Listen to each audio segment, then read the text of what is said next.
Imagine waking up tomorrow with the certainty that every choice you've ever made was the right one.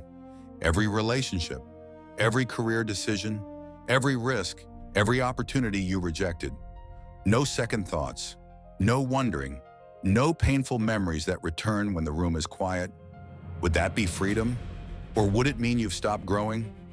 Regret is perhaps the most universal human emotion. Kings have felt it. Beggars have felt it. Children discover it. The elderly often measure their lives by it. You can escape poverty. You can escape failure. You can even escape loneliness. But no one escapes regret, because regret is not proof that we made the wrong decision. It is proof that we can imagine another life. The ancient Stoics tried to conquer it. Buddhists sought to dissolve it. Modern psychology studies it endlessly. Yet after thousands of years, humanity still carries this invisible burden. Perhaps regret isn't a flaw of the mind. Perhaps it is the price of consciousness itself. The door that closed forever. There is an old observation from the Danish philosopher Søren Kierkegaard. He once wrote something painfully simple. Marry and you'll regret it. Don't marry and you'll regret it. He wasn't really talking about marriage. He was talking about existence. Every choice closes 1,000 invisible doors. The moment you say yes to one future, every other possible future quietly disappears. When you accept one job, another version of you never exists. When you stay in one city, you never discover another. When you choose one person, you abandon countless relationships that might have been. Human beings rarely mourn what they lose. We mourn what could have been. And imagination is merciless. It edits the past like a perfect film. It removes the arguments, the uncertainty, the boredom. It leaves only the fantasy. The road not taken always appears brighter because it never had the chance to disappoint us. The philosopher who thought regret revealed freedom. A lesser-known 20th century philosopher, Gabriel Marcel, believed modern life suffers from a dangerous illusion. We treat ourselves like problems to solve.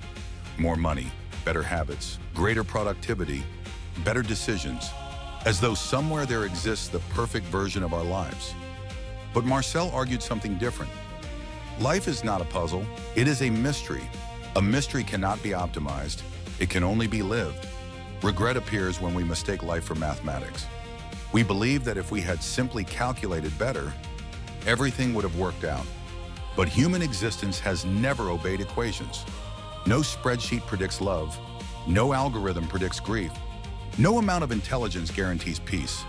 Sometimes every available choice contains suffering. The regret comes later only because the future reveals information the present could never possess. We judge yesterday using today's knowledge, an impossible standard. The invisible weight of possibility. The Spanish philosopher José Ortega y Gasset described human beings with an unforgettable phrase: I am myself and my circumstances. Notice what he did not say. He did not say, I am my choices, because every decision emerges from circumstances we never fully control. Our family, our fears, our culture, our biology, the historical moment into which we happen to be born. Even something as ordinary as exhaustion can change the course of a life. Yet years later, we imagine we possessed complete freedom. This illusion creates unbearable regret. We forget how little we actually knew, how frightened we were, how uncertain, how young. We judge an earlier version of ourselves as though they possessed our current wisdom, but they didn't and they couldn't. The memory that rewrites the past. There is a strange feature of memory. It remembers outcomes. It forgets uncertainty. When you failed, your memory convinces you success was obvious. When someone betrayed you, your memory insists the warning signs were always there. Psychologists call this hindsight bias. Long before psychology gave it a name, the French philosopher Henri Bergson argued that memory is not a recording device. It is creative. Every time we remember the past, we quietly rebuild it. We unknowingly reshape old events using the person we have become. The wiser you become, the harsher you judge your younger self. The mistakes appear clearer. The alternatives seem brighter. The uncertainty disappears. But the real past was never that simple. It was filled with incomplete information, conflicting emotions, impossible decisions. Regret often hurts because memory tells a cleaner story than reality ever did. We don't merely remember our lives, we rewrite them. The regret that protects us. If regret hurts so much, why hasn't evolution removed it? Perhaps because regret has a purpose. Imagine touching fire. Pain teaches caution. Regret works in much the same way. It protects the future by replaying the past. Without regret, human beings might repeat every mistake forever. But there is a hidden danger. Sometimes regret stops teaching and starts imprisoning. The philosopher Paul Ricoeur believed human beings understand themselves through narrative. We become the stories we repeatedly tell ourselves. One person says, "I failed." Another says, "I learned." The event may be identical. The identity becomes completely different. Regret transforms from wisdom into suffering the moment it becomes your identity instead of your teacher. The impossible life without regret.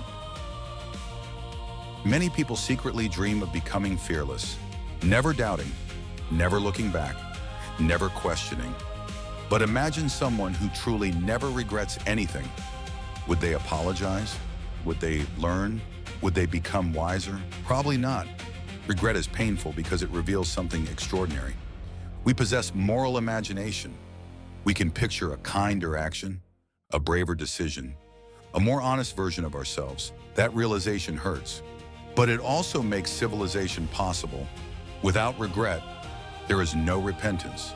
Without repentance, there is no forgiveness. Without forgiveness, there is no growth. The goal has never been to erase regret. The goal is to let it refine us without allowing it to define us. The life that could never be perfect. The Spanish philosopher Miguel de Unamuno believed that the deepest human struggle is not between success and failure. It is between our desire for certainty and the reality that life offers none. We want proof that we chose correctly. We want assurance that another path wouldn't have made us happier. But existence refuses to provide those answers. For Unamuno, this uncertainty was not a flaw in life. It was life. To live is to act without complete knowledge, to love without guarantees, to choose without certainty, and to continue anyway. Perhaps the opposite of regret isn't certainty. It isn't perfection. It isn't even happiness. Perhaps it is reconciliation. Recognizing that every meaningful life is also a collection of abandoned possibilities. The musician who never became a scientist, the traveler who never stayed, the parent who never remained alone, the entrepreneur who never chose the safe job. Every yes quietly becomes 1,000 invisible no's. To live at all is to leave countless futures behind. And perhaps that is the final paradox. Nobody escapes regret, not because we all fail, but because we all choose. Every path forward creates another path that vanishes forever. The wound of regret is simply the shadow cast by freedom. The goal, then, is not to eliminate regret. It is to choose a life whose regrets become evidence that you truly lived, rather than monuments to the life you were too afraid to begin.